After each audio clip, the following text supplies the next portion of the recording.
Tired of dealing with annoying flies, fruit flies, and gnats in your home? The Zevo Flying Insect Trap is your ultimate solution. Don't wait. Check out the link in the video description now to get your Zevo Flying Insect Trap on Amazon and enjoy a bug-free home today. Naming the Southport attack suspect won't be enough to stop rioting thugs, an expert has said. Criminologist David Wilson said mobs are fueled by fake information about the suspect's background being spread online.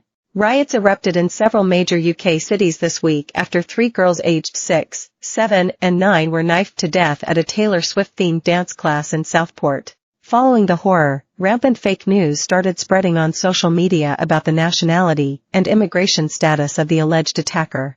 Yesterday, Axel Rudakubana, 17, was named as the teen charged with murder. He was born in Cardiff to Rwandan parents.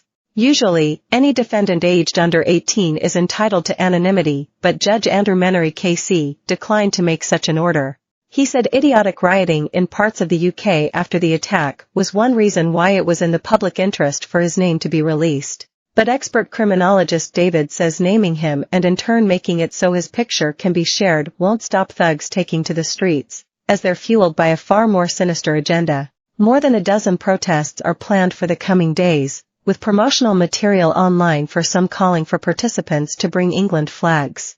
A number contain phrases such as "enough is enough," "save our kids" or "stop the boats." David told The Sun, "All the things the rioters think they know about the suspect just don't exist. But it won't stop them. It's about what has happened being used for other agendas rather than what has happened in Southport itself." Thugs fought with cops in Southport outside a mosque following the horror attack on Monday night. And in London, 100 people were arrested after clashes erupted in Whitehall. The horror that took place on Monday at a Merseyside holiday dance class left 3 innocent schoolgirls dead and 5 more still fighting for their lives. False information about the suspect, including a fake claim that he was an asylum seeker, when in reality he was born in Cardiff to Rwandan parents, fueled the rioting this week. The stabbing suspect was remanded in custody during a 5-minute appearance at Liverpool Magistrates Court on Thursday. David said, "Remember, we now know he wasn't an asylum seeker. He didn't come over on a boat. His family had been integrated into the community for some time." The academic, who was once a prison governor, slammed social media companies for what he believes is their failure to tackle the spread of fake news, inflaming the issue. He told our channel, "How do we make X, Twitter, Instagram, TikTok, how do we make all those sites take responsibility for what they publish? You as our channel would have to take responsibility for what you print, but they don't seem to abide by the same regulation." Very early on, within a matter of a few hours, I was being tagged in social media posts.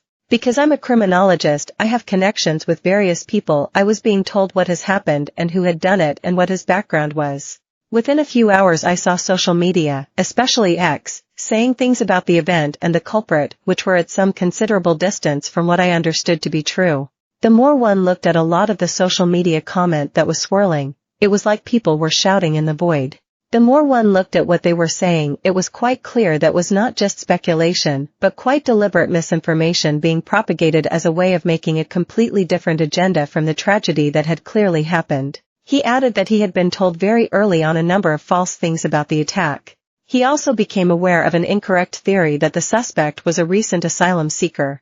Despite social media claims, cops have stressed that the suspect was born in Cardiff. David said, "It seemed to me this was an attempt to weaponize what happened in Southport for a political agenda rather than acknowledge there was a tragedy ongoing in Southport." He added that a site he is aware of was publishing nonsense about the incident, but the problem was that he could not say what I knew to be true. David said, "I'm bound by ethical reasons, and journalists and mainstream media are governed by different rules. I don't think there is enough self-regulation by social media companies. I think there has to be."